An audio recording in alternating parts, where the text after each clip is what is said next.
Iniatras ng ilang mga transport group ang isa sa gawa sana nilang tigil pasada ngayong araw at sa Lunes, August 10. Ito'y matapos na ibahagi ng Department of Transportation ang kanilang mga gagawing tulong sa sektor ng pampublikong transportasyon. Yan ay sa patuloy na pag-aray ng mga tsuper at operator dahil sa pagtaas ng presyo ng langis dahil sa kaguluhan sa gitnang silangan.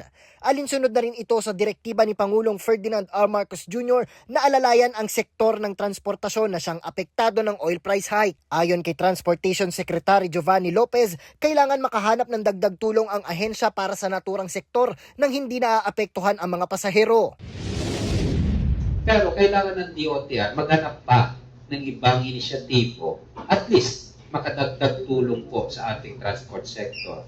Again, under the same objective na hindi namin ipapasa sa commuting public yung problema at sasaluhin ng pamahalaang nasyonal. Sa kanyang pakikipag-usap sa mga lider ng transport group, bukod sa paglalatag ng mga inisyatibo at tulong, nakinig din ang kalihim sa mga sentimiento ng mga ito. Nagpasalamat naman ang mga lider ng transport group sa kalihim at pamahalaan. Nila, binawi na ng kanilang grupo ang transport strike dahil sa dagdag 2 pisong fuel subsidy. Kahapon po ay nagkaroon kami ng pagpupulong dito sa kanyang tanggapan. Ang pasang masa po ang busina at ang ALTODAP at iba pang grupo. At nung aming buksan at magpaliwanag po ating kalihim tungkol po sa kanyang binanggit na mga ipinagkakalob sa amin ngayon, ako po bilang pangkalahatang Pangulo ng Pasang Mazda, kinol off ko po ang strike namin bukas. Pinasasalamat po ang ating kalihim pagkat siya ang tulay natin sa Pangulong Bongbong Marcos tungkol po dito sa itinaas na 2 piso na fuel subsidy. Gusto ko lang po magpasalamat sa ating kagalang-galang na sekretary. Ngayon, ang gobyerno po handa naman tumulong po sa atin ito. Ito na po yung nangyari ngayon.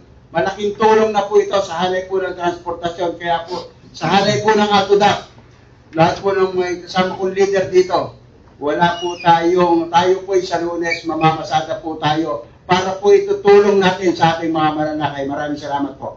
Bukod sa kanilang hanay, umatras na rin sa transport strike ang FEHODAP, Busina, ACTO at Stop and Go.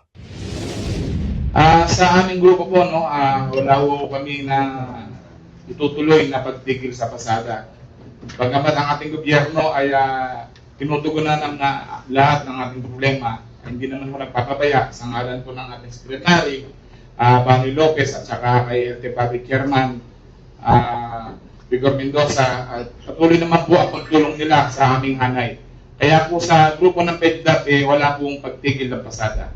Kasabay nito, nakipag-usap din ang kalihim at mga transport group sa Land Transportation Franchising and Regulatory Board. Ayon kay LTFRB Chairperson Attorney Vigor Mendoza II, nais marinig ng ahensya ang kanilang panig para masolusyonan ang kanilang hinaing. Kasi mas marami mga kaalaman yun sa nangyayari sa baba at yun ang gusto namin marinig para yung programang i-podcast natin eksakto dun sa gusto nilang mahikan.